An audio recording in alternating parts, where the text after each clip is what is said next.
Yes dear friends, welcome back. So നമ്മൾ ഇന്ന് നോക്കാനായിട്ട് പോണത് ഏത് ടോപ്പിക്കാണെന്നറിയോ? ജി എസ് ടിയുടെ one of the important area, that is registration under G S T.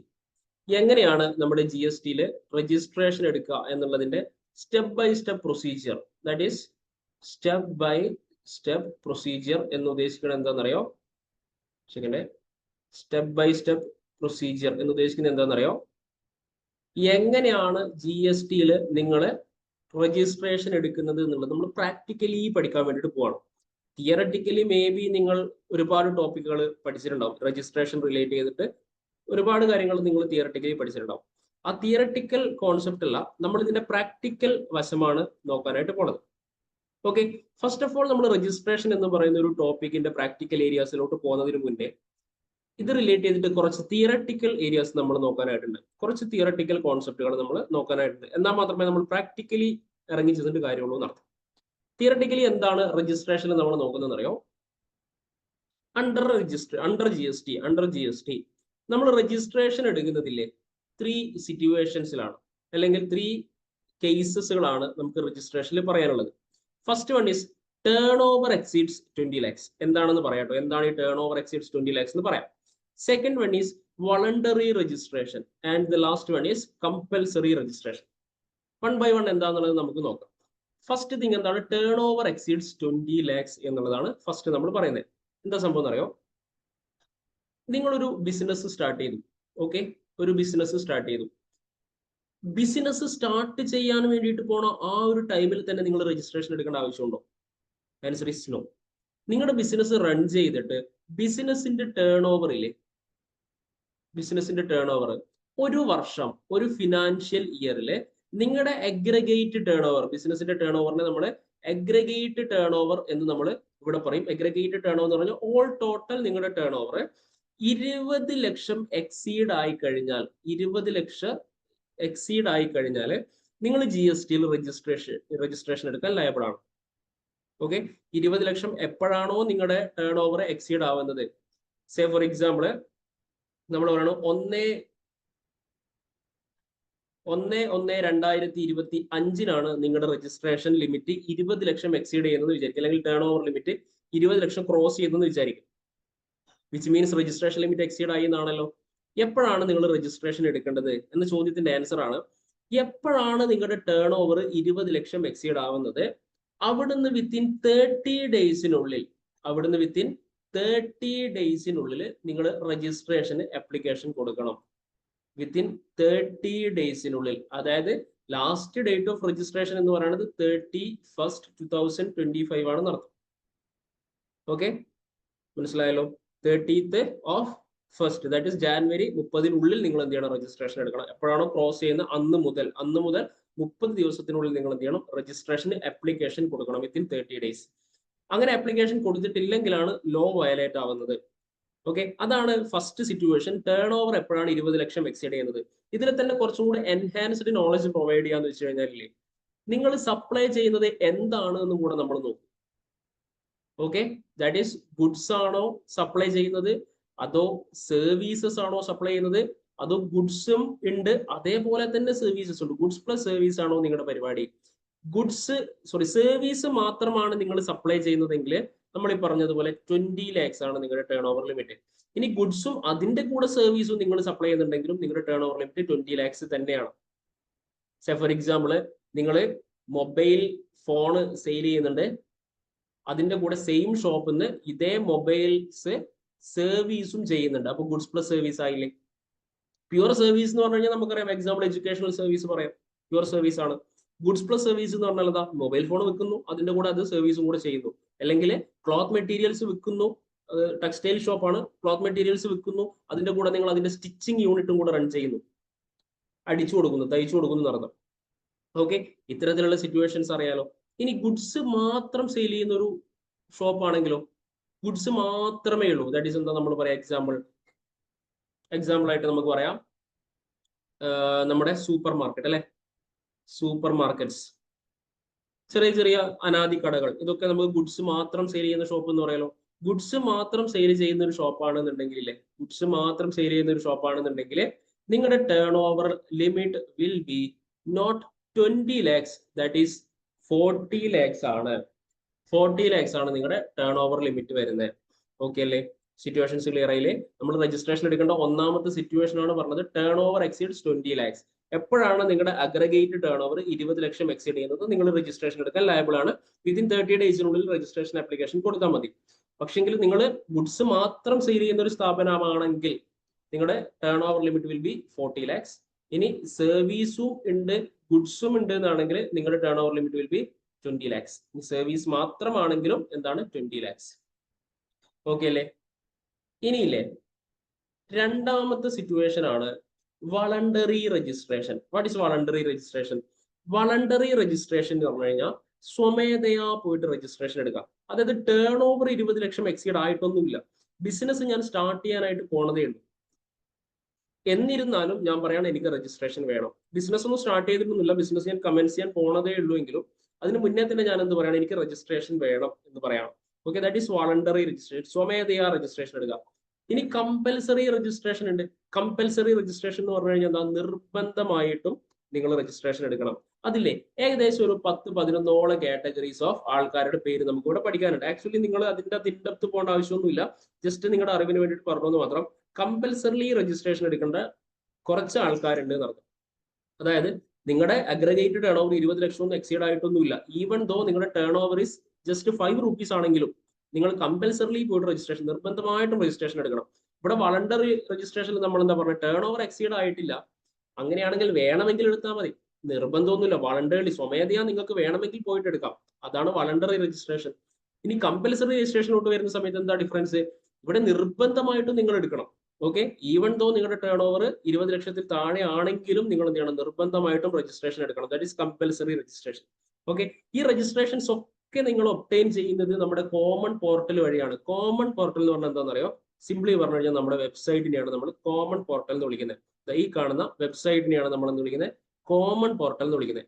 ഈ കോമൺ പോർട്ടൽ വഴിയാണ് നമ്മൾ എല്ലാ രജിസ്ട്രേഷൻസും എടുക്കുന്നതെന്ന് അർത്ഥം. രജിസ്ട്രേഷൻസ് എന്നല്ല, GST റിലേറ്റ് ചെയ്തിട്ടുള്ള സകലമാന കാര്യങ്ങൾ നമ്മൾ ഡീൽ ചെയ്യുന്നത് ഈ കോമൺ പോർട്ടൽ വഴിയാണ്, ഈ വെബ്സൈറ്റ് വഴിയാണ്. www.gst.gov.in gst.gov.in ഈ വെബ്സൈറ്റ് ത്രൂ ആണ് നമ്മുടെ GST രജിസ്ട്രേഷൻ ആയിക്കോട്ടെ, റിട്ടേൺ ഫയലിംഗ് ആയിക്കോട്ടെ, what ever the situation is, നമ്മൾ ഈ ഒരു വെബ്സൈറ്റ് ത്രൂ ആണ് ചെയ്യുന്നത്. ക്ലിയർ അല്ലേ? ഇതിലേക്കാണ് നമ്മൾ ഇനി പോകാനായിട്ട് പോണത്. നോക്കിയാലോ, കുഴപ്പമൊന്നുമില്ലല്ലോ. സോ അതിന് വേണ്ടിയിട്ട് നമ്മുടെ സോഫ്റ്റ്വെയറിലേക്ക് വരുന്നു. നിങ്ങൾ സോഫ്റ്റ്വെയറിന്റെ ആക്സസ് എടുത്തിട്ടുണ്ടെന്ന് വിചാരിക്കുന്നു. സോഫ്റ്റ്വെയറിന്റെ ആക്സസ് എടുക്കാത്തവർ പെട്ടെന്ന് തന്നെ എടുക്കാം, അതിനുശേഷം നമ്മുടെ ക്ലാസ്സിലേക്ക് വരാം. ഓക്കെ, ആദ്യം നിങ്ങൾ ചെയ്യേണ്ടത് സോഫ്റ്റ്വെയറിന്റെ ആക്സസ് എടുക്കുക എന്നുള്ളതായിരിക്കണം. ഈ സോഫ്റ്റ്വെയർ ത്രൂ ആണ് നമ്മുടെ ഇനി ഓൾ ടോട്ടൽ നമ്മുടെ എല്ലാ പരിപാടീസും നടക്കാനായിട്ട് പോണത്. തുടങ്ങിക്കൂടെ? സോ ലിസൺ, ഈ ഒരു സോഫ്റ്റ്വെയറിൽ നിങ്ങൾ ലേണിംഗ് മെറ്റീരിയൽസ് കാണാം, പ്രാക്ടിക്കൽസ് കാണാം, അസസ്മെന്റ് കാണാം, സർട്ടിഫിക്കേഷൻ കാണാം. ദാറ്റ് ഈസ് ലേണിംഗ് മെറ്റീരിയൽ എന്ന് പറഞ്ഞു കഴിഞ്ഞാൽ നിങ്ങളുടെ PDF മെറ്റീരിയൽസ് ആണ്. നിങ്ങൾക്ക് ഇപ്പം ഗുഡ്സ് ആൻഡ് സർവീസസ് ടാക്സിലാണെങ്കിലും അതിന്റെ എല്ലാ PDF മെറ്റീരിയൽസും നിങ്ങൾക്ക് ഇവിടെ അവൈലബിൾ ആണ്. നിങ്ങൾക്ക് ഇതിൽ നിന്ന് പഠിക്കാം. GST എക്സിക്യൂട്ടീവിന്റെ മൊത്തം എന്താണ് കോൺസെപ്റ്റുകൾ നിങ്ങൾക്ക് ഇവിടെ പഠിക്കാനുണ്ട്. നമ്മളിപ്പം പറയുന്ന എല്ലാവിധ സാധനങ്ങളും direct tax, indirect tax, so and so തിങ്സിന്റെ തിയറട്ടിക്കൽ കോൺസെപ്റ്റ് ആണ്. ഇതിലേക്കൊന്നും മൊത്തത്തിലൊന്നും നമ്മൾ ക്ലാസ്സിൽ നമ്മൾ കവർ ചെയ്യുന്നൊന്നുമില്ല, പ്രാക്ടിക്കലി ആണല്ലോ നമ്മൾ പോകുന്നത്. ഓക്കെ, ഇതിൽ എല്ലാം ഒരു ബേസ് ലെവൽ എന്താണ് കാര്യങ്ങൾ ഇവിടെ പറഞ്ഞിട്ടുണ്ട്. ഓക്കെ, ലേണിംഗ് മെറ്റീരിയൽസ് ഫ്രീ ആകുമ്പോൾ ഒന്ന് വായിച്ചു നോക്കാം. ദെൻ നെക്സ്റ്റ് വരികയാണെന്നുണ്ടെങ്കിൽ പ്രാക്ടിക്കൽസ് കാണാം. പ്രാക്ടിക്കൽസിലാണ് നമ്മുടെ വർക്കൗട്ട് മൊത്തം സെക്ഷൻസ് മൊത്തം ഉള്ളത് പ്രാക്ടിക്കൽസിലാണ്. നമ്മൾ മൊത്തം പ്രാക്ടീസ് ചെയ്യാനായിട്ട് പോകുന്നത് ഈ പ്രാക്ടിക്കൽസ് ത്രൂ ആണ്. ഈ ഒരു ടാബിലാണ് വരുന്നുണ്ടായിരിക്കാം. അസൈൻമെന്റ് മീൻസ് നിങ്ങളുടെ എക്സാം ആണ്, എക്സാം ഒക്കെ അസൈൻമെന്റിലാണ് ഉണ്ടാവുക. ഇത് ആഫ്റ്റർ കംപ്ലീറ്റിംഗ് പ്രാക്ടിക്കൽസ് നിങ്ങൾ എക്സാം അറ്റൻഡ് ചെയ്യാം, അസസ്മെന്റ് അറ്റൻഡ് ചെയ്യാം. ഓക്കെ, അത് നിങ്ങൾ ഡയറക്ട്ലി പോയിട്ട് അസസ്മെന്റിലോട്ട് പോകരുത്. ആദ്യം ഇൻസ്റ്റിറ്റ്യൂട്ടിനെ കമ്മ്യൂണിക്കേറ്റ് ചെയ്യുക. എന്റെ പ്രാക്ടിക്കൽസ് മൊത്തം കഴിഞ്ഞു എന്ന് കഴിഞ്ഞു കഴിഞ്ഞാൽ ഇൻസ്റ്റിറ്റ്യൂട്ടിനെ കമ്മ്യൂണിക്കേറ്റ് ചെയ്യുക. യെസ്, എന്റെ പ്രാക്ടിക്കൽസ് ഒക്കെ കഴിഞ്ഞു, സോ എനിക്ക് അസസ്മെന്റ് വേണം. ദാറ്റ് ഈസ് അസൈൻമെന്റ് ഉദ്ദേശിക്കുന്നത് അസസ്മെന്റ് ആണ്. അസസ്മെന്റ് വേണം, വിച്ച് മീൻസ് എക്സാം വേണം. ഓക്കെ, അങ്ങനെയാണെന്നുണ്ടെങ്കിൽ നിങ്ങൾക്ക് പോർട്ടൽ ഓപ്പൺ ആക്കി തരുന്ന അർത്ഥം. ഇവിടെ നമ്മൾ പ്രാക്ടിക്കൽസിലേക്ക് വരികയാണെന്നുണ്ടെങ്കിലേ നിങ്ങൾക്ക് വേരിയസ് സാധനങ്ങൾ നിങ്ങൾക്ക് കാണാം. ഓക്കെ, ഇതിൽ നമ്മുടെ ഏരിയ ഏതാണ്? നമ്മുടെ ഏരിയ GST ആണ് അല്ലെ. സോ GSTയിലേക്ക് വരികയാണെന്നുണ്ടെങ്കിൽ ഫസ്റ്റ് ഓഫ് ഓൾ നോക്കി, TRN രജിസ്ട്രേഷൻ ഇവിടെയാണ് നമ്മൾ സ്റ്റാർട്ട് ചെയ്യാനായിട്ട് പോകുന്നത്. 7th മൊഡ്യൂളിൽ TRN ജനറേഷനിലാണ് നമ്മൾ സ്റ്റാർട്ട് ചെയ്യാനായിട്ട് പോണത്.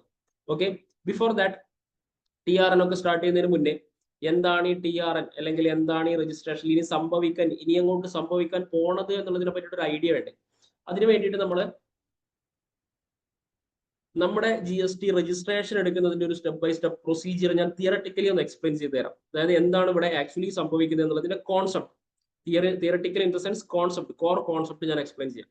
ഓക്കെ, GST രജിസ്ട്രേഷൻ എടുക്കാനായിട്ടില്ലേ നമ്മൾ എവിടത്തേക്ക് വരണം എന്ന് പറഞ്ഞേ? നമ്മൾ പറഞ്ഞു കോമൺ പോർട്ടലിലേക്കാണ് നമ്മൾ വരേണ്ടത്. എവിടെ വരണം? കോമൺ പോർട്ടലിലേക്കാണ് നമ്മൾ വരേണ്ടത്. കോമൺ പോർട്ടൽ എന്ന് പറഞ്ഞാൽ എന്താ? www.gst.gov.in. ഇതാണല്ലോ നമ്മുടെ കോമൺ പോർട്ടൽ, ഉറപ്പല്ലേ? ഈ കോമൺ പോർട്ടലിൽ വന്നിട്ടില്ലേ നമ്മള് registration, return filing, payment of tax, what ever the situation is, ഈ കോമൺ പോർട്ടലാണ് നടക്കുന്നത്. ഇതിൽ രജിസ്ട്രേഷൻ എടുക്കണമെങ്കിൽ നമ്മുടെ പാത്ത് എന്താണെന്നറിയോ? പാത്ത് എന്ന് പറയുന്നത് നമ്മൾ ഈ പറഞ്ഞ കോമൺ പോർട്ടലിൽ കയറുന്നു, അതിൽ സർവീസസ് എന്ന് പറയുന്ന ഒരു ടാബ് ഉണ്ടാവും. സർവീസസ് എന്ന് പറയുന്ന ഒരു ടാബ് ഉണ്ടാവും, കാണാം, മുന്നോട്ട് കാണാം. ഈ സർവീസസിൽ രജിസ്ട്രേഷൻ എന്ന് പറയുന്ന ഒരു ടാബ് ഉണ്ടാവും. സർവീസസിൽ രജിസ്ട്രേഷൻ എന്ന് പറയുന്ന ഒരു ടാബ് ഉണ്ടാവും. ഈ രജിസ്ട്രേഷൻ എന്ന് പറയുന്ന ടാബിന്റെ അകത്ത് ന്യൂ രജിസ്ട്രേഷൻ എന്ന് പറയുന്ന ഒരു ടാബ് കാണാം. രജിസ്ട്രേഷൻ എന്ന് പറയുന്ന ടാബിന്റെ അകത്ത് ന്യൂ രജിസ്ട്രേഷൻ എന്ന് പറയുന്ന ടാബ് കാണാം. ഓക്കെ, നമ്മൾ അത് എങ്ങനെയാണെന്നൊക്കെ നമുക്ക് നോക്കാം. ഇതിൽ ക്വസ്റ്റ്യൻസ് ആയിട്ടാണ് നിങ്ങൾക്ക് വരുന്നത്. ഓരോരോ ടാസ്ക് എന്ന് പറയുന്നത് നിങ്ങൾക്ക് ഓരോരോ ക്വസ്റ്റ്യൻസ് ആണ്. 1 by 1 ആയിട്ട് നമുക്ക് നോക്കാം. കണ്ടോ, ഇതാണ് നമ്മുടെ GSTയുടെ വെബ്സൈറ്റിന്റെ ആക്സസ് അല്ലെങ്കിൽ വെബ്സൈറ്റിന്റെ ഒരു ഇന്റർഫേസ് എന്ന് പറയുന്നത്. ഇതിൽ നിങ്ങൾക്ക് കണ്ടോ, ഈ നമ്മൾ ഈ www.gst.gov.in വന്നു കഴിഞ്ഞാൽ ഇങ്ങനെയാണ് നിങ്ങൾക്ക് തുറന്നു വരാം. ഇതിൽ സർവീസസ് എന്ന് പറയുന്ന ഒരു ടാബ് കണ്ടോ, സർവീസസ്. ഈ സർവീസസിലേക്കാണ് നമ്മൾ ആദ്യം വരേണ്ടത്. നോക്കിയേ, സർവീസസ്. ഈ സർവീസസിന്റെ അകത്ത് എവിടെ പോകണം എന്ന് പറഞ്ഞാൽ രജിസ്ട്രേഷൻ. സർവീസസിന്റെ അകത്ത് എവിടെ വരണം? രജിസ്ട്രേഷനിൽ വരണം. രജിസ്ട്രേഷന്റെ അകത്ത് എവിടെ വരണം? ന്യൂ രജിസ്ട്രേഷന്റെ അകത്ത് വരണം. സോ സർവീസസിൽ ന്യൂ രജിസ്ട്രേഷൻ എടുക്കുന്നു. ന്യൂ രജിസ്ട്രേഷൻ എടുത്തു കഴിഞ്ഞാൽ തുറന്നു വരുന്ന വിൻഡോ ആണ് നിങ്ങൾ ഇപ്പം സ്ക്രീനിൽ കാണുന്നത്. ഈ വിൻഡോ ബേസിക്കലി എന്താണെന്നറിയോ? ദിസ് വിൻഡോ ഈസ് കോൾഡ്, ഇത് ന്യൂ രജിസ്ട്രേഷൻ ക്ലിക്ക് ചെയ്ത് കഴിഞ്ഞ് തുറന്നു വരുന്ന വിൻഡോ ഈസ് കോൾഡ് REG01. എന്താ വിളിക്കുക? REG01. എന്താണ് REG01 എന്നറിയോ? എന്താണ് REG01 എന്ന് പറഞ്ഞു കഴിഞ്ഞാൽ ഇതൊരു ഫോമാണ്. ഓക്കെ, രജിസ്ട്രേഷൻ എടുക്കാൻ വേണ്ടിയിട്ട് നമ്മുടെ കോമൺ പോർട്ടലിൽ കയറി ചെല്ലുന്ന ഒരു ഫോമിന്റെ പേരാണ് REG01. ഈ REG എന്ന് പറയുന്നത് രജിസ്ട്രേഷൻ ആണ് ഡിനോട്ട് ചെയ്യുന്നത്. REG means registration. ഈ REG01 കയറി കഴിഞ്ഞാൽ ഉള്ള കാര്യങ്ങളാണ് ഞാൻ ഇനി എക്സ്പ്ലെയിൻ ചെയ്യാനായിട്ട് പോണത്. ഓക്കെ, REG01 എന്താണ്? REG01 എന്നൊരു ഡൗട്ട് ഉണ്ടെങ്കിൽ ഒന്നുമില്ല, ഈ കാണുന്നതാണ് REG01. ഈ കാണുന്ന ഫോമിന്റെ പേരാണ് REG01. REG means registration. ഈ REG01 കയറി കഴിഞ്ഞാൽ നിങ്ങൾക്ക് ആക്ച്വലി 2 പാർട്ടാണ് ഉണ്ടായിരിക്കുക. REG01 അകത്ത് എന്താ ഉണ്ടാവുക? 2 പാർട്ട് ഉണ്ടാവും. പാർട്ട് A ഉണ്ടാവും, അതേപോലെ പാർട്ട് ബിയും ഉണ്ടാവും. പാർട്ട് A ഉണ്ടാവും, അതേപോലെ പാർട്ട് ബിയും ഉണ്ടാവും. ഈ പാർട്ട് എയും പാർട്ട് ബി എന്താണെന്നറിയോ? REG01 അകത്ത് നമ്മൾ ഫിൽ ഔട്ട് ചെയ്യാനുള്ള, അല്ലെങ്കിൽ നമ്മൾ ക്ലയന്റിന്റെ ഡീറ്റെയിൽസ് കളക്ട് ചെയ്ത് കൊടുത്തിട്ട് ക്ലയന്റിന്റെ ഡീറ്റെയിൽസ് ഇതിൽ ഇൻപുട്ട് ചെയ്ത് കൊടുക്കണമല്ലോ. അതാണല്ലോ നമ്മൾ ഉദ്ദേശിക്കുന്നത്. ഒരാൾക്ക് വേണ്ടിയിട്ടാണല്ലോ നമ്മൾ, അല്ലെങ്കിൽ ഒരു ബിസിനസ് സ്ഥാപനത്തിന് വേണ്ടിയിട്ടാണല്ലോ നമ്മൾ രജിസ്ട്രേഷൻ എടുക്കുന്നത്. ആ ഒരു പർട്ടിക്കുലർ ബിസിനസ് സ്ഥാപനത്തിന്റെ ഡീറ്റെയിൽസ് ആണ് നമ്മൾ ഈ പാർട്ട് എയിലും പാർട്ട് ബിയിലും എൻ്റർ ചെയ്യേണ്ടത്.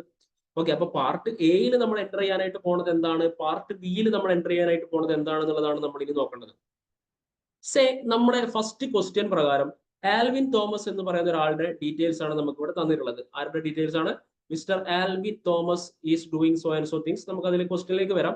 ബിഫോർ ദാറ്റ് ആ ഒരു പേരാണ് ഞാൻ എടുക്കുന്നത്. ആൽവിൻ തോമസ് എന്ന് പറയുന്ന ആളെ സംബന്ധിച്ചിടത്തോളം, ഈ ആൽവിൻ തോമസ് എന്ന് പറയുന്ന വ്യക്തിക്ക് നമുക്ക് രജിസ്ട്രേഷൻ എടുത്തു കൊടുക്കണം. അതാണ് നമ്മുടെ പരിപാടി. ഈ ആൽവിൻ തോമസിന് രജിസ്ട്രേഷൻ എടുക്കാൻ വേണ്ടിയിട്ട് നമ്മൾ ആദ്യം എന്ത് ചെയ്തു? നമ്മുടെ www.gst.gov.in വരുന്നു. അതിൽ നേരെ സർവീസസിലേക്ക് വരുന്നു. അതിൽ നിന്നും നേരെ രജിസ്ട്രേഷനിലേക്ക് വരുന്നു. ദെൻ ന്യൂ രജിസ്ട്രേഷനിലേക്ക് കയറുന്നു. ന്യൂ രജിസ്ട്രേഷൻ ക്ലിക്ക് ചെയ്ത് കഴിഞ്ഞാൽ തുറന്നു വരുന്ന window is this one, that is REG01. REG01 2 part ഉണ്ട് എന്ന് പറഞ്ഞു. ഈ തുറന്നു വന്നതാണ് REG01 പാർട്ട് എ. നിങ്ങളുടെ മുന്നിൽ ഇപ്പൊ തുറന്നു വന്നിരിക്കുന്ന ഈ ഇന്റർഫേസ് ആണ് REG01 പാർട്ട് എ. നിങ്ങൾ ജസ്റ്റ് നിങ്ങൾക്ക് എന്ത് ചെയ്യാം? www.gst.gov.in സെർച്ച് ചെയ്ത് കഴിഞ്ഞാൽ നിങ്ങൾക്ക് എന്ത് ചെയ്യാൻ പറ്റും? സെയിം GST പോർട്ടൽ കാണാം. തുറന്നു കഴിഞ്ഞാൽ ഇതാ ഈ സെയിം സാധനമാണ് കാണുന്നത്. ഇത് തന്നെയാണ് നമ്മൾ ഇപ്പോഴും കണ്ടത്. സിമുലേഷൻ എന്ന് പറഞ്ഞിട്ട് നിങ്ങൾ സിമുലേറ്റഡ് പ്ലാറ്റ്ഫോം ആയിട്ട് നിങ്ങൾക്ക് നിങ്ങളുടെ കയ്യിലേക്ക് കിട്ടുന്ന സോഫ്റ്റ്വെയർ ആണിത്. ഈ സെയിം സോഫ്റ്റ്വെയർ ആണ് ആക്ച്വലി, ഈ സെയിം ഇന്റർഫേസ് ആണ് ആക്ച്വലി നോർമൽ GSTയുടെ വെബ്സൈറ്റിലുള്ളത്. ഇതിൽ സർവീസസിൽ വന്നു കഴിഞ്ഞാൽ കുറെ സാധനങ്ങൾ നിങ്ങൾക്ക് ആക്ച്വൽ വെബ്സൈറ്റിൽ കാണാം. നമ്മളിപ്പോൾ രജിസ്ട്രേഷൻ മാത്രമാണ് നോക്കുന്നത്, അതുകൊണ്ട് രജിസ്ട്രേഷൻ മാത്രമേ കാണുന്നുണ്ടാവുള്ളൂ. രജിസ്ട്രേഷൻ്റെ അകത്ത് ന്യൂ രജിസ്ട്രേഷൻ കണ്ടോ, ഇതിൽ ക്ലിക്ക് ചെയ്ത് കഴിഞ്ഞാൽ തുറന്നു വരുന്ന ഇന്റർഫേസ് എന്ന് പറയുന്നത് REG01ന്റെ പാർട്ട് A ആണെന്ന് പറഞ്ഞു. ദാറ്റ് ഈസ് ഈ സിമുലേഷനിൽ നോക്കിക്കഴിഞ്ഞാൽ സെയിം ഇന്റർഫേസ് ആണ്, REG01ന്റെ പാർട്ട് A ആണ്. മനസ്സിലായില്ലേ? സോ ഞാനിത് ക്ലോസ് ചെയ്യുന്നു, ഒറിജിനൽ വെബ്സൈറ്റ് ഞാൻ ക്ലോസ് ചെയ്യുന്നു, നമ്മുടെ സിമുലേഷനിലേക്ക് തിരിച്ചു വരുന്നു. ഓക്കെ, നമ്മുടെ എന്താണ് ഇന്റർഫേസിലേക്ക് തിരിച്ചു വരുന്നു. ഇനി നമ്മൾ ഇതിൽ എന്താ ചെയ്യാൻ പോണെന്ന് അറിയോ? REG01ന് പാർട്ട് എയും പാർട്ട് ബിയും ഉണ്ട് എന്ന് പറഞ്ഞു. ഈ ആൽവിൻ തോമസ് എന്ന് പറയുന്ന വ്യക്തിയെ സംബന്ധിച്ചിടത്തോളം ഈ ആൽവിൻ തോമസിന്റെ പാർട്ട് എയും പാർട്ട് ബിയും നമുക്ക് ഫിൽ ചെയ്യണം. ഇതാണ് നമ്മൾ ഈ ചെയ്യാനായിട്ട് പോണത്. ഓക്കെ, നോക്കിയാലോ. സോ അതിൽ എന്തൊക്കെ ഡീറ്റെയിൽസ് ആണ് നമ്മൾ ഇൻപുട്ട് ചെയ്യേണ്ട സാധനങ്ങളൊക്കെ നമ്മളിപ്പോൾ പഠിക്കും. ബേസ് ലെവലിൽ മനസ്സിലാക്കണം. ആൽവിൻ തോമസ് എന്ന് പറയുന്ന വ്യക്തിക്ക് GST രജിസ്ട്രേഷൻ എടുത്തു കൊടുക്കണം. അതിന് വേണ്ടിയിട്ട് നമ്മൾ പാത്ത് എന്താ പഠിച്ചത്? www.gstgov.in കയറി അതിനുശേഷം സർവീസസിൽ ന്യൂ രജിസ്ട്രേഷൻ എടുത്തപ്പോൾ REG01 തുറന്നു വന്നു. ഓക്കെ, അങ്ങനെയാണെങ്കിലേ നമ്മുടെ ഇവിടുത്തെ ഡൗട്ട് എന്താണെന്നറിയോ? പാർട്ട് 1ൽ നമ്മൾ എന്തൊക്കെ ഡീറ്റെയിൽസ് കൊടുക്കണം, അതേപോലെ part 1 in the sense part എയിൽ നമ്മൾ എന്തൊക്കെ ഡീറ്റെയിൽസ് കൊടുക്കണം, അതേപോലെ പാർട്ട് ബിയിൽ നമ്മൾ എന്തൊക്കെ ഡീറ്റെയിൽസ് കൊടുക്കണം മനസ്സിലാക്കുക. പാർട്ട് എയിൽ നമ്മൾ ആൽവിൻ തോമസിന് വേണ്ടിയിട്ടാണ് രജിസ്ട്രേഷൻ എടുക്കുന്നതെങ്കിൽ ആൽവിൻ തോമസിനെ റിലേറ്റ് ചെയ്തിട്ടുള്ള ബേസിക് ഡീറ്റെയിൽസ് ആണ് നമ്മൾ പാർട്ട് എയിൽ കൊടുക്കുക. പാർട്ട് ബിയിൽ എന്ന് പറഞ്ഞാൽ ആൽവിൻ തോമസിനെ റിലേറ്റ് ചെയ്തിട്ടുള്ള മുഴുവൻ additional details in the sense ബാക്കി എന്തൊക്കെ, that is rent agreement, electricity bill, ആളുടെ ഫോട്ടോ, ആളുടെ അഡ്രസ്സ്, ആളുടെ പേഴ്സണൽ അഡ്രസ്സ്, ബിസിനസ് അഡ്രസ്സ്, ആൾ എന്തൊക്കെ ബിസിനസ് ആണ് ചെയ്യുന്നത് എന്ന് വേണ്ട എല്ലാ ഡീറ്റെയിൽസും പാർട്ട് ബിയിലാണ് വരിക. പാർട്ട് എയിൽ ഒരു വ്യക്തിനെ സംബന്ധിക്കുന്ന ബേസിക് ഡീറ്റെയിൽസ് മീൻസ് ആളുടെ പേര്, നെയിം, ദെൻ ആളുടെ സ്റ്റേറ്റ്, അതേപോലെ ആളുടെ ഡിസ്ട്രിക്ട്, ദെൻ ആളുടെ പാൻ കാർഡിന്റെ നമ്പർ, ആളുടെ മൊബൈൽ നമ്പർ, ആളുടെ ഇമെയിൽ ID. ഇത്രയും തിങ്സ് മാത്രമേ എവിടെ വരുള്ളൂ? പാർട്ട് എയിൽ വരുള്ളൂ. ബാക്കി എല്ലാ ഐറ്റംസും വരുന്നത് പാർട്ട് ബിയിലേക്കായിരിക്കും. അപ്പൊ ബേസിക്കലി നിങ്ങൾ ഈ GST രജിസ്ട്രേഷന്റെ തിയറട്ടിക്കൽ കോൺസെപ്റ്റ് പറയുമ്പോൾ മനസ്സിലാക്കുക, നമുക്ക് 2 പാർട്ടാണ് ഉള്ളത്. REG01ന് പാർട്ട് എയും പാർട്ട് ബിയും. പാർട്ട് എയിൽ വരുന്നത് ഒരു ആളെ സംബന്ധിച്ചിടത്തോളം നമുക്ക് ബേസിക് ഡീറ്റെയിൽസ് ആണ് പാർട്ട് എയിൽ വരുന്നത്. പാർട്ട് ബിയിൽ വരുന്നത് എന്താ? അഡീഷണൽ ഡീറ്റെയിൽസ് ആണ്. ഓക്കെ, ഇനി ജസ്റ്റ് TRN എങ്ങനെയാ ജനറേറ്റ് ചെയ്യാന്നാണ് നമ്മൾ നോക്കുന്നത്. നമ്മൾ അഗെയിൻ REG01ലേക്ക് വരുന്ന സമയത്തില്ലേ, നമ്മൾ ന്യൂ രജിസ്ട്രേഷൻ എടുത്തു കഴിഞ്ഞാൽ ഫസ്റ്റ് ക്വസ്റ്റൻ ആയിട്ട് നമ്മളോട് ചോദിക്കുന്നത് അയാമേ. ഇവിടെ നോക്കിയേ, നമ്മളിവിടെ tax payer, tax deductor, tax collector, കുറെ GST പ്രാക്ടീഷണർ, കുറെ തിങ്സ് ഉണ്ട്. ഇതിൽ ഏതാണ് നമ്മൾ ഓപ്റ്റ് ചെയ്യുക? ആൻസർ ഈസ് നമ്മൾ ഓപ്റ്റ് ചെയ്യുന്നത് ടാക്സ് പെയർ ആണ്. എന്തുകൊണ്ടെന്ന് അറിയോ? നമ്മൾ ആസ് എ GST കൺസൾട്ടന്റ് അല്ലെങ്കിൽ ആസ് എ GST പ്രാക്ടീഷണർ നമ്മൾ ആൽവിൻ തോമസിന് വേണ്ടിയിട്ട് രജിസ്ട്രേഷൻ എടുത്ത് കൊടുക്കുകയല്ലേ. അപ്പം ആളാണല്ലോ ഇനി ടാക്സ് അടക്കുന്നതും ഒക്കെ കാര്യങ്ങളൊക്കെ ചെയ്യേണ്ടത് ആളല്ലേ. ആൾക്ക് വേണ്ടിയിട്ട് നമ്മൾ ചെയ്തു കൊടുക്കുന്നത് എന്നതല്ലേ ഉള്ളൂ. അതുകൊണ്ട് ആരാണ് ആക്ച്വലി GST പേ ചെയ്യാനായിട്ട് പോണ ബിസിനസ്സുകാരൻ, ആളുടെ ഡീറ്റെയിൽസ് ആണല്ലോ നമ്മൾ ഇവിടെ കൊടുക്കുന്നത്. So I am a taxpayer എന്ന് കൊടുക്കുക. എന്നിട്ട് ആളുടെ സ്റ്റേറ്റും കാര്യങ്ങളൊക്കെ കൊടുക്കണം. ബിഫോർ ദാറ്റ് ആ ക്വസ്റ്റ്യൻ ഒന്ന് വായിച്ചു നോക്കിയേ. Alvin Thomas is doing A business in Bengaluru under the name Alvin agencies. അപ്പം ആളുടെ എന്താണ് സ്റ്റേറ്റ് എന്ന് പറയുന്നത് ഇവിടെ ബാംഗ്ലൂരു മീൻസ് കർണാടകയാണ് വരിക, കർണാടക. ഓക്കെ, ഇനി ഡിസ്ട്രിക്ട് ബാംഗ്ലൂർ തന്നെയാണ്. Bangalore I think Bangalore rural, yes Bangalore rural ആണ് അഡ്രസ് വരുന്നത്. സോ ബാംഗ്ലൂർ റൂറൽ കൊടുക്കുന്നു. ഓക്കെ, ദെൻ നമ്മളോട് ചോദിക്കുന്നത് legal name of business.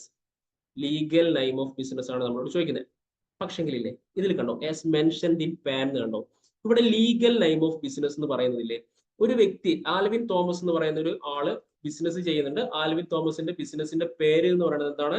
Alvin agencies. ഇതാണല്ലോ പേര്, ആൽവിൻ ഏജൻസീസ്. അപ്പം ആൽവിൻ തോമസ് എന്ന് പറയുന്ന ഒരാളുടെ ആൽവിൻ ഏജൻസീസ് എന്ന് പറയുന്ന ഒരു ബിസിനസിന് വേണ്ടിയിട്ടാണ് നമ്മൾ GST രജിസ്ട്രേഷൻ എടുക്കുന്നത്. അപ്പം ആൽവിൻ തോമസിനെ സംബന്ധിച്ചിടത്തോളം ആളുടെ ലീഗൽ നെയിം ഓഫ് ബിസിനസ് എന്ന് പറയുന്നത്, ആൽവിൻ ഏജൻസീസ് ആണോ അതോ ആൽവിൻ തോമസ് ആണോ? ആളുടെ ലീഗൽ നെയിം ആൽവിൻ ഏജൻസീസ് ആണോ അതോ ആൽവിൻ തോമസ് ആണോ? എന്താണെന്നറിയോ? ലീഗൽ നെയിം എന്ന് പറയുന്നത് മനസ്സിലാക്കുക, ഒരു ബിസിനസിനെ സംബന്ധിച്ചിടത്തോളം ആ ബിസിനസ്സിന് ലീഗൽ നെയിം ഉണ്ടാവും, അതേപോലെ തന്നെ ട്രേഡ് നെയിമും ഉണ്ടാവും. ഒരു ബിസിനസ് ഉണ്ടെന്നുണ്ടാവും, ഒരു ലീഗൽ നെയിമും ഉണ്ടാവും, ട്രേഡ് നെയിമും ഉണ്ടാവും. ഈ ആൽവിൻ തോമസ് എന്ന് പറയുന്നത് ആളുടെ ലീഗൽ നെയിം ആണോ ട്രേഡ് നെയിം ആണോ? ആൻസർ ഈസ് ആൽവിൻ തോമസ് എന്ന് പറയുന്നത് ആളുടെ ലീഗൽ നെയിം ആണ്. ആൽവിൻ തോമസ് എന്ന് പറയുന്നത് ആളുടെ ലീഗൽ നെയിം ആണ്. ആൽവിൻ ഏജൻസീസ് എന്ന് പറയുന്നതോ? ആൽവിൻ ഏജൻസീസ് എന്ന് പറയുന്നത് ആളുടെ ട്രേഡ് നെയിം ആണ്. അപ്പൊ ഒരു ബിസിനസിന് ലീഗൽ നെയിമും ട്രേഡ് നെയിമും ഉണ്ടാവുമെന്ന് മനസ്സിലാക്കാം. ഇവിടെ നമ്മളോട് ചോദിക്കുന്നത് എന്താണ്? ഇവിടെ നമ്മളോട് ചോദിക്കുന്നത് ലീഗൽ നെയിം ആണ്. ലീഗൽ നെയിം എന്ന് പറയുന്നത് എന്താണ്? ആൽവിൻ തോമസ് ആണ്.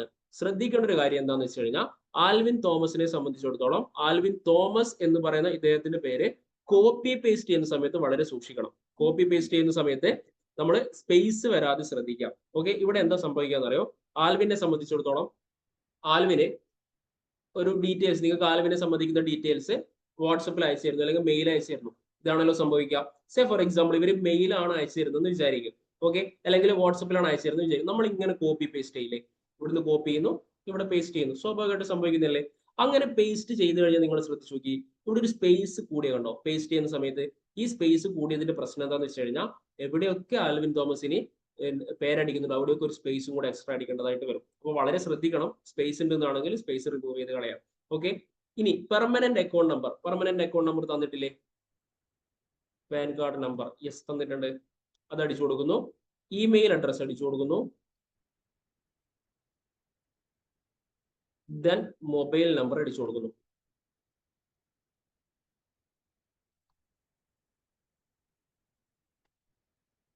ഓക്കെ അല്ലേ? ദെൻ ക്യാപ്ച അടിക്കുന്നു. ഇത്രയുമാണ് ഇവിടെ അടിക്കാനുള്ളത്. ഇവിടെ നിങ്ങൾ ശ്രദ്ധിക്കേണ്ട ഒന്ന് രണ്ട് കാര്യങ്ങളും കൂടെ പറയും. ഇത്രയേ ഉള്ളൂ. ഓൾ ടോട്ടൽ എന്താണ് നമ്മുടെ part A of RAG01 is very simple. ആളുടെ ബേസിക് ഡീറ്റെയിൽസ് മാത്രമേ നമുക്ക് ഇവിടെ അടിച്ചു കൊടുക്കാനുള്ളൂ. വളരെ സിമ്പിൾ ആണ്. ഓക്കെ, ശ്രദ്ധിക്കാം. ഇത്രയും ഡീറ്റെയിൽസ് ആണ് നമ്മളിവിടെ അടിച്ചു കൊടുക്കുന്നത്. ഇതിൽ നിങ്ങൾ ശ്രദ്ധിക്കേണ്ട ഒരു കാര്യം ഞാൻ പറയാം. ഇവിടെ ആൽവിൻ തോമസ് എന്ന് പറയുന്നത് ആളുടെ ലീഗൽ നെയിം ആണ് അല്ലെ? ലീഗൽ നെയിം ഓഫ് ബിസിനസ് ആണ് ആൽവിൻ തോമസ് നമ്മൾ പറഞ്ഞു. ഈ ആൽവിൻ തോമസ് എന്ന് പറയണതില്ലേ, ആക്ച്വൽ ഇൻകം ടാക്സ് വെബ്സൈറ്റിൽ എന്താണ് ആളുടെ ലീഗൽ നെയിം, ആ ലീഗൽ നെയിം തന്നെ ഇവിടെ കൊടുക്കണം. ഓക്കെ, ആ ഇൻകം ടാക്സ് വെബ്സൈറ്റിലുള്ള ലീഗൽ നെയിം നമ്മൾ എങ്ങനെ കണ്ടുപിടിക്കും? അതാണ് ക്വസ്റ്റ്യൻ. വളരെ സിമ്പിൾ ആണ്. ഞാൻ ഉദ്ദേശിക്കുന്നത് ആളുടെ പാൻ കാർഡില് സ്ക്രീൻ നെയിം ആയിട്ടൊരു നെയിം ഉണ്ടാവും, ആക്ച്വൽ ഇൻകം ടാക്സ് വെബ്സൈറ്റിൽ ആൾക്കൊരു പേരുണ്ടാവും. ഇത് രണ്ടും മാച്ച് ആവണം. അതെങ്ങനെയാണ് മാച്ച് ആക്കാന്ന് വെച്ച് കഴിഞ്ഞാൽ സിമ്പിൾ ഇത്രയേ ഉള്ളൂ. ഇൻകം ടാക്സ് വെബ്സൈറ്റിൽ ഇ-പേ ടാക്സ് എന്ന് പറയുന്ന ഒരു പോർട്ടൽ നിങ്ങൾക്ക് കാണാനായിട്ട് പറ്റും. അവിടെ ആളുടെ പാൻ നമ്പർ അടിച്ചു കൊടുത്തു കഴിഞ്ഞാൽ ആളുടെ ആക്ച്വൽ ലീഗൽ നെയിം കാണാനായിട്ട് പറ്റും. ഓക്കെ, അങ്ങനെ വരുന്ന ഈ ലീഗൽ നെയിം വേണം ഇവിടെ അടിച്ചു കൊടുക്കാനായിട്ട്. പിന്നെ ശ്രദ്ധിക്കേണ്ടത് മൊബൈൽ നമ്പറും ഇമെയിൽ ഐ ഡിയും ആണ്. മൊബൈൽ നമ്പർ എന്ന് പറയുന്നത് ആധാറുമായിട്ട് ലിങ്ക്ഡ് ആയിട്ടുള്ള മൊബൈൽ നമ്പറാണ് നമ്മൾ കൊടുക്കേണ്ടത്. ഓക്കെ, ആധാർ ലിങ്ക്ഡ് മൊബൈൽ നമ്പറാണ് നമ്മൾ കൊടുക്കേണ്ടത്. ഇനി ഇമെയിൽ ഐ ഡി എന്ന് പറയുന്നത് ആക്റ്റീവ് ആയിട്ടുള്ള ഒരു ഇമെയിൽ ഐ ഡി വേണം. കാരണം ഇമെയിൽ ഐ ഡിയിലും മൊബൈൽ നമ്പറിലും നമുക്ക് OTP വരും. 2 OTP വരും. ഒരു OTP ഇമെയിൽ ഐ ഡിയിൽ വരും, ഒരു OTP മൊബൈലിൽ വരും. അപ്പൊ ഈ 2 OTP കളക്ട് ചെയ്യണം. സോ ആക്റ്റീവ് ആയിട്ടുള്ള മൊബൈൽ നമ്പറും ആക്റ്റീവ് ആയിട്ടുള്ള ഇമെയിൽ ഐ ഡിയും വേണം. ഈ മൊബൈൽ നമ്പറിന്റെ പ്രത്യേകത എന്താ? ഈ mobile number should be authenticated with Aadhaar link അല്ലെങ്കിൽ ആധാർ കാർഡ്. ആധാർ ലിങ്ക് അല്ല, ആധാർ കാർഡുമായിട്ട് ലിങ്ക്ഡ് ആയിരിക്കണം. ഇനി ഈ ആധാർ കാർഡിലെ പാൻ കാർഡുമായിട്ട് ലിങ്ക്ഡ് ആയിരിക്കണം.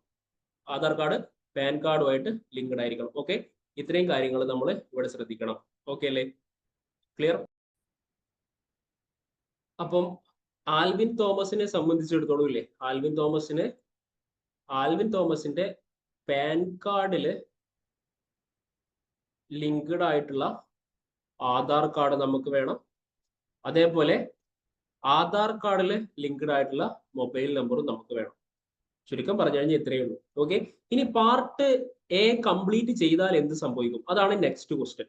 പാർട്ട് എ കംപ്ലീറ്റ് ചെയ്ത് കഴിഞ്ഞിട്ട് നമ്മളിവിടെ പ്രൊസീഡ് കൊടുക്കില്ലേ? ഇവിടെ നമുക്ക് പോർട്ടലിലേക്ക് നോക്കി കഴിഞ്ഞാൽ ഇവിടെ ക്യാപ്ചയും കൂടെ അടിച്ചിട്ട് നമ്മളിവിടെ പ്രൊസീഡ് കൊടുക്കുന്ന സമയത്ത് നമുക്ക് 2 OTP ജനറേറ്റ് ആവും. 2 OTP ജനറേറ്റ് ആവും. ഒന്ന് ആൽവിന്റെ നമ്മൾ കൊടുത്ത ഫോൺ നമ്പറിലേക്ക്, ദാറ്റ് ഈസ് മൊബൈൽ നമ്പറിലേക്ക് പോകും. Another one is email I ഡിയിലേക്ക് പോകും. ഈ 2 OTP നമ്മൾ എന്ത് ചെയ്യണം? ഇവിടെ അടിച്ചു കൊടുക്കണം.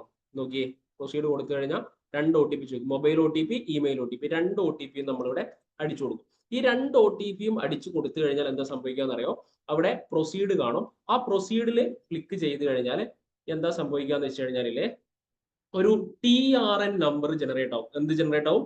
TRN, that is temporary reference number generate ആവും. Temporary reference number will generate. Temporary reference number generate ആവും. TRN ജനറേറ്റ് ആവും. ഈ TRN എന്താണെന്ന് പറയാം. ആക്ച്വലി പാർട്ട് എ കംപ്ലീറ്റ് ചെയ്തിട്ട് ഈ അഡീഷണൽ ഡീറ്റെയിൽസ് എൻ്റർ ചെയ്ത് കൊടുക്കാൻ വേണ്ടി നമ്മൾ പാർട്ട് ബിയിലേക്ക് വരൂലേ.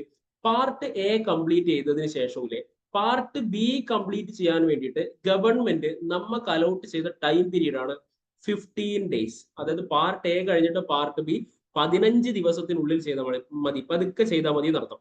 പാർട്ട് എ കംപ്ലീറ്റ് ചെയ്തിട്ട് പാർട്ട് ബി പതുക്കെ ചെയ്താൽ മതി, 15 ദിവസം നമുക്ക് സമയമുണ്ട്, 15 ദിവസത്തിനുള്ളിൽ ചെയ്താൽ മതി. ഓക്കെ, ഈ പാർട്ട് ബിയിൽ നമ്മൾ അഗെയിൻ അതായത് ഇപ്പം ഇന്ന് ഞാൻ പോയിട്ട് ആളുടെ അഡ്രസ് അടിച്ചു കൊടുത്തു, പാർട്ട് ബിയിലാണ് അഡ്രസ് അടിച്ചു കൊടുത്തു. നാളെ ഞാൻ എന്ത് ചെയ്യുന്നു, ആളുടെ നമ്മുടെ എന്താണ് റെന്റ് എഗ്രിമെന്റ് അപ്ലോഡ് ചെയ്യാൻ വേണ്ടിയിട്ട് നാളെ കയറി. ഇനി തേർഡ് ഡേ ഞാൻ എന്ത് ചെയ്യുന്നു, ആളുടെ ഒരു ഫോട്ടോ അപ്ലോഡ് ചെയ്യാൻ വേണ്ടിയിട്ട് കയറി. ഇങ്ങനെ എപ്പോഴും ഇനി 15 ദിവസങ്ങളിലായിട്ട് ഞാനിങ്ങനെ പലപ്പോഴായിട്ട് ഞാനിങ്ങനെ പോർട്ടലിലേക്ക് കയറി വരൂലേ. ആ കയറുന്ന സമയത്തൊക്കെ ഗവൺമെന്റിന് എൻഷുർ ചെയ്യേണ്ട ഒരു സാധനമുണ്ട്, ഞാൻ എന്റെ പാർട്ട് ബിയിൽ തന്നെയാണോ കയറുന്നത്. അതായത് ജസ്റ്റ് ലൈക്ക് നിങ്ങൾ ഇൻസ്റ്റയിൽ ലോഗിൻ ചെയ്തിട്ട് ലോഗ് ഔട്ട് ചെയ്തിട്ട് അഗെയിൻ ഒന്നും കൂടെ ലോഗിൻ ചെയ്യുന്ന സമയത്ത് നമ്മളോട് എന്ത് ചോദിക്കും, യൂസർ ഐ ഡി പാസ്വേഡ് ചോദിക്കില്ലേ. അറ്റ് ദ സെയിം സെനാരിയോ നമ്മൾ GSTയുടെ പാർട്ട് ബിയിൽ അഗെയിൻ കയറുന്ന സമയത്ത് നിങ്ങളുടെ പാർട്ട് ബിയിലേക്ക് തന്നെയാണോ നിങ്ങൾ കയറുന്നത്. അതിനാണല്ലോ യൂസർ ഐ ഡി പാസ്വേഡ് ഇൻസ്റ്റയിൽ കയറുമ്പോൾ ചോദിക്കുന്നത്. എന്ന് പറഞ്ഞതുപോലെ നിങ്ങളുടെ പാർട്ട് ബിയിലേക്ക് തന്നെയാണോ നിങ്ങൾ കയറുന്നത് എന്നുള്ളത് അറിയാൻ വേണ്ടിയിട്ട് അവർ നിങ്ങൾക്ക് ഒരു നമ്പർ തരും, that is temporary reference number. This is only valid four 15 days. 15 ദിവസത്തേക്ക് മാത്രമേ ഇതിന്റെ വാലിഡിറ്റി ഉണ്ടാവുള്ളൂ. ആഫ്റ്റർ 15 days ഇത് എക്സ്പയർ ആവും. ഓക്കെ, പിന്നെ പാർട്ട് എയും എക്സ്പയർ ആവും. നിങ്ങൾ ഒന്നും കൂടെ പാർട്ട് എ ചെയ്യേണ്ടി വരും എന്നർത്ഥം. 15 ദിവസത്തിനുള്ളിൽ പാർട്ട് ബി ചെയ്തിട്ടില്ലെങ്കിൽ ഒന്നും കൂടെ നിങ്ങൾ പാർട്ട് എ ചെയ്യേണ്ടതായിട്ട് വരും, പാർട്ട് എയിൽ നിന്നും തുടങ്ങേണ്ടതായിട്ട് വരും. 15 ദിവസത്തിനുള്ളിൽ പാർട്ട് ബി കയറണം. ഈ 15 ദിവസങ്ങളിലായിട്ട് നിങ്ങൾ എപ്പോഴൊക്കെ പാർട്ട് ബിയിലേക്ക് കയറുന്നുണ്ടോ ആ ടൈമിലൊക്കെ നിങ്ങൾ ഈ ടെമ്പററി റെഫറൻസ് നമ്പർ അടിച്ചു കൊടുത്തിട്ടാണ് കയറേണ്ടത്. ഓക്കെ, ഇവിടെ പ്രൊസീഡ് കൊടുക്കുന്ന സമയത്ത് എന്ത് ജനറേറ്റ് ആവും, congratulations you have successfully completed the TRN registration. That is ഒരു ടെമ്പററി രജിസ്ട്രേഷൻ നമ്പർ നിങ്ങൾക്ക് കിട്ടുന്ന അർത്ഥം. 15 ദിവസത്തിനുള്ളിൽ പാർട്ട് ബി ചെയ്താൽ മതി. ആ TRNന്റെ ഫോർമാറ്റ് ആണ് ഇവിടെ വരുന്നത്. ഈ TRN ആക്ച്വലി ക്ലയന്റിന്റെ മെയിലിലേക്ക് പോകും. ഓക്കെ, ആർക്ക് വേണ്ടിയിട്ടാണോ നിങ്ങൾ രജിസ്ട്രേഷൻ എടുക്കുന്നത്, നമ്മുടെ കേസിൽ ആൽവിൻ തോമസ് ആണ്, ആൽവിൻ തോമസിന്റെ മെയിലിലേക്ക് നമ്മൾ ഇവിടെ കൊടുത്ത ഈ മെയിൽ ID ഇല്ലേ, ഈ മെയിലിലേക്കും മൊബൈലിലേക്കും മെസ്സേജ് ആയിട്ട് ഒക്കെ ഈ TRN നമ്പർ പോകും. ഈ TRN നമ്മൾ കളക്ട് ചെയ്ത് വെക്കണം. ഓക്കെ, ഇത്രയാണ് ബേസ് ലെവലില് TRN ജനറേഷൻ അല്ലെങ്കിൽ GST രജിസ്ട്രേഷന്റെ ഫസ്റ്റ് പാർട്ടായിട്ടുള്ള നമ്മുടെ പാർട്ട് എ എന്ന് പറയുന്നത്. ക്ലിയർ അല്ലേ? ഫസ്റ്റ് സിറ്റുവേഷൻ ക്ലിയർ ആണെന്ന് വിചാരിക്കുന്നു. ഇനി നിങ്ങൾ എന്താ ചെയ്യേണ്ടതെന്ന് വെച്ച് കഴിഞ്ഞാൽ ജസ്റ്റ് സെക്കൻഡ് ടാസ്കിലെ നമ്മുടെ ഈ ഒരു പർട്ടിക്കുലർ സോഫ്റ്റ്വെയറിൽ തന്നെ നിങ്ങൾക്ക് ടാസ്ക് നമ്പർ 2 കാണാം, 2, 3 ഒക്കെ നമുക്ക് കാണാം, 5 വരെ കാണാം. ഈ ടാസ്കുകളൊക്കെ നിങ്ങൾ സ്വന്തമായിട്ടും ചെയ്തു നോക്കാം. ഓക്കെ, നെക്സ്റ്റ് സെഷൻ ഓൺവേർഡ്സ് നമ്മൾ എന്ത് ചെയ്യും, നമ്മളും ഈ സെഷൻസ് ഒക്കെ ചെയ്യും. എന്നിരുന്നാലും ബിഫോർ ദാറ്റ് അടുത്ത സെഷനിലേക്ക് പോകുന്നതിന് മുന്നേ ഈ സെഷന്റെ എന്നോട് കൂടെ തന്നെ നിങ്ങൾ എന്ത് ചെയ്യുക, ബാക്കി സെഷൻസ് ബാക്കി ടാസ്കുകൾ നിങ്ങൾ എന്ത് ചെയ്യുക, ഒന്ന് വർക്ക്ഔട്ട് ചെയ്ത് നോക്കാം. ഓക്കെ അല്ലേ? എന്നിട്ട് നമുക്ക് നെക്സ്റ്റ് സെഷനിൽ എന്ത് ചെയ്യാം, ബാക്കി ടാസ്കുകളൊക്കെ നമുക്ക് ഒന്ന് ചെയ്ത് നോക്കാം. ക്ലിയർ അല്ലേ? സെറ്റ് ആണെന്ന് വിചാരിക്കുന്നു. ഓക്കെ, അപ്പം ഈ വീഡിയോ ഉണ്ടാവുമ്പോൾ നിങ്ങൾ എന്ത് ചെയ്യുക, ബാക്കി ടാസ്കുകളൊക്കെ കംപ്ലീറ്റ് ചെയ്യുക. എന്തെങ്കിലും ഡൗട്ട്സ് ഉണ്ടെന്നാണെങ്കിൽ ചോദിക്കാം കേട്ടോ. Okay, bye bye.